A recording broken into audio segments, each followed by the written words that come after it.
Merci de choisir Évasion TV pour vous informer et bienvenue dans ce journal. La Guinée a participé les 4 et 5 octobre dernier au 19e sommet de la francophonie en France à travers son ministre des Affaires étrangères. Cette participation intervient après la levée de la sanction du pays. Cet important sommet avait pour thème innover et oser entreprendre. Nos reporters Fatmata Haousaleno et Seydou Bakamara ont rencontré un scientifique qui s'est prononcé sur le sujet. Suivez. Après la participation de la Guinée au 19e sommet de la francophonie en France, des réactions fusent de partout concernant la participation guinéenne à ce grand rendez-vous. Ce sociologue apprécie d'abord la présence des autorités du pays, mais aussi la tenue du sommet. Je dirais que ce sommet a pour une fois essayé de percer, si je peux me permettre l'expression, de percer l'abcès, parce que le thème de la conférence du sommet de la francophonie en dit long, innover et oser pour entreprendre. Ça veut dire innover quoi? Ça veut dire que le diagnostic a été posé par rapport à la situation aujourd'hui internationale de la langue française et même de la structure qui s'appelle la francophonie. Apprendre de nos jours la langue française, plusieurs contraintes sont rencontrées, confirme ce scientifique.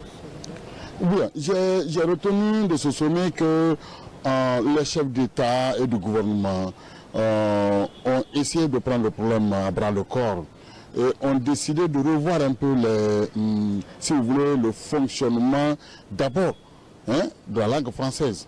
Parce que, madame, ne perdons pas de vue un aspect qui est très important, c'est qu'aujourd'hui la langue française est en perte de vitesse à cause des difficultés liées à l'apprentissage de cette langue. Pour changer la donne et donner un très bon niveau de la langue française à tous, notre interlocuteur lance une invite aux responsables de la francophonie. Donc la recommandation que je puisse faire en tant que scientifique, c'est demander aux responsables de la francophonie de repenser non seulement les textes fondateurs de cette structure, mais aussi d'apporter des renouveaux au niveau de la langue française. A rappeler que le thème de ce 19e sommet de la francophonie était l'entrepreneuriat.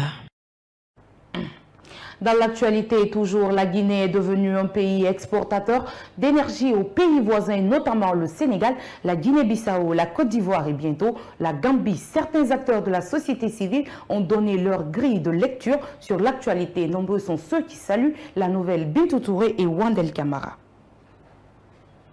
C'était lors de sa récente visite sur les sites des barrages Soapiti et Kaleta que le ministre de l'Énergie, de l'Hydraulique et des Hydrocarbures a souligné que la Guinée est devenue un exportateur d'énergie aux pays voisins, notamment le Sénégal, la Guinée-Bissau, la Côte d'Ivoire et bientôt la Gambie. Ces acteurs de la société civile applaudissent cette belle initiative. Bon, de toutes les façons, moi je pense que cela ne devrait pas surprendre en tant que bon Guinéen, parce qu'il faut reconnaître que notre pays est réputé comme étant un pays, étant le château d'eau de l'Afrique de l'Ouest. Il faut rappeler qu'il y a plusieurs fleuves qui prennent leur source en Guinée. Je crois que c'est l'inverse qui nous aurait franchement surprise, parce que si on disait par exemple qu'on importait de l'énergie des autres pays limitrophes, c'est ce qui aurait dû nous surprendre. Mais si c'est aujourd'hui la Guinée qui alimente les pays limitrophes, les pays de la sous-région en électricité, je crois que c'est une opportunité qu'il faut mettre à profit pour pouvoir réaliser les micro-barrages aussi, tels que le barrage Foumi en Haute-Guinée, et puis d'autres barrages aussi dans certaines parties de la Guinée, pour que nous ayons de l'énergie en quantité et en qualité suffisante pour pouvoir contribuer à l'essor de l'industrie dans notre pays. Il faut rappeler que nous allons vers la transformation de la bauxite sur place, et cela a besoin de l'énergie. Qui parle de la transformation de la bauxite sur place parle de l'énergie. Je crois que c'est une opportunité, et comme on le dit, la Guinée va être un paradis avec toutes ces bonnes nouvelles qui convergent vers notre pays. Je crois qu'on a l'opportunité unique de pouvoir mettre en valeur toutes les potentialités dont notre pays jouit. Je crois qu'il faut en profiter, et ce qu'il faut peut-être juste espérer avoir, il faudrait que cela puisse faire l'objet d'une gestion saine et efficiente, pour que l'économie qui va être engagée à ce niveau puisse nous permettre, une fois encore, j'insiste là-dessus, de réaliser les micro-barrages et d'aller vers les énergies renouvelables, l'énergie solaire et l'énergie éolienne, surtout vers la Haute-Guinée, où il y a excessivement de chaud, et vers le Fouta. Donc je pense qu'il faut qu'on en profite pour que nous soyons à ce niveau, qu'on puisse être un de l'énergie en Afrique de l'Ouest. C'est vraiment une bonne nouvelle, c'est une très bonne nouvelle. Mieux vaut tard que jamais. La Guinée aurait dû être cet exportateur-là depuis très longtemps. N'eût été la corruption, la malgouvernance et tout ce qui s'ensuit. Dieu merci, c'est un retard de plusieurs décennies qui a donc été rattrapé. Ça, c'est une très bonne nouvelle, nous nous en félicitons. Et nous souhaitons que le retard dans bien d'autres domaines soit très vite rattrapé pour que notre pays devienne ce qu'il aurait dû être depuis très longtemps. Nous nous en félicitons et nous encourageons les autorités à travailler d'arrache-pied pour rattraper tous les retards afin que notre pays soit ce que nous avons toujours voulu qu'il soit. Par la même occasion, ces autres acteurs de la société civile apportent des solutions liées à la question du courant électrique en Guinée. Mais bon, je pense que si toutefois l'idée d'importer anime le gouvernement actuel, on doit encore travailler. On doit travailler d'abord pour satisfaire, n'est-ce pas, d'abord la demande interne avant d'exporter. En tant qu'acteur de la société civile, si notre pays est devenu exportateur d'énergie, on ne peut que se réjouir de cette nouvelle. Mais nous demandons que si nous devons exporter de l'énergie dans les pays voisins, nous devons d'abord nous battre pour que notre pays aussi, que les citoyens aient de l'énergie dans leur pays. La Guinée, reconnue comme le château d'eau de l'Afrique de l'Ouest, devient officiellement exportateur de l'énergie vers certains pays limitrophes.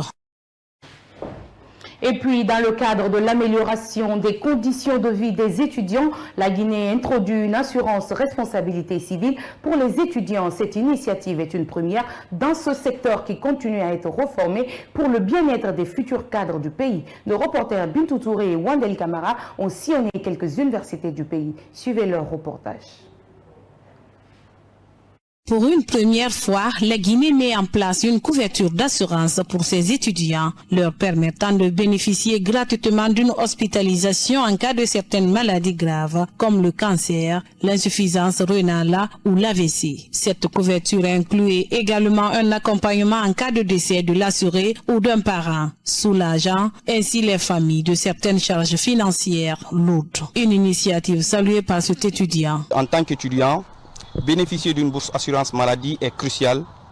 Elle nous permet d'accéder à des soins de santé abordables, réunissant ainsi le stress et nous aide à nous concentrer sur nos études. Pour bénéficier de cela, c'est une bonne initiative. Moi, j'apprécie très bien cette initiative. Étudiant en licence 4, Morikante a aussi salué cette belle initiative venant du gouvernement guinéen. Bon, je crois que c'est une très bonne initiative. Et parce que la majorité des étudiants qui viennent ici ne sont pas des Conakry. Et donc, vous savez mieux que moi, la condition n'est pas tellement favorable ici à Conakry, surtout quand ils quittent à l'intérieur du pays pour venir ici les études, l'affaire des transports et autres.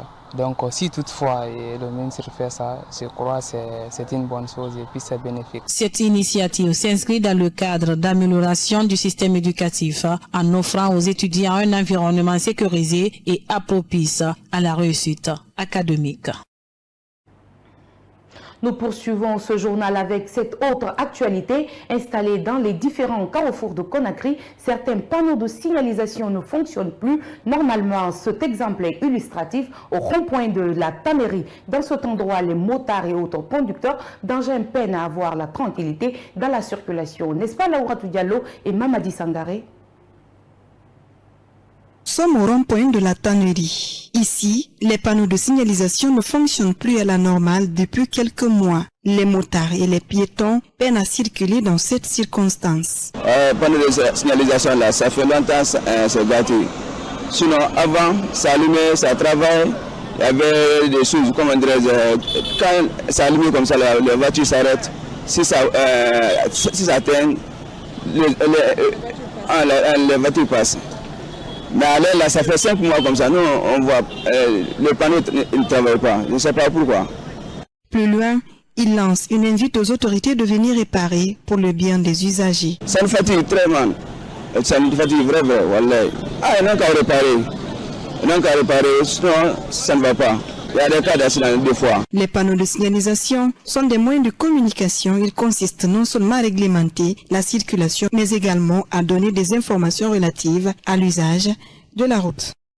Fin à cette grande édition d'information, aimables téléspectateurs d'Évasion Guinée. Merci de votre fidélité. Merci également à l'équipe de la rédaction et de la régie pour la réalisation. Restez à notre compagnie. Au revoir.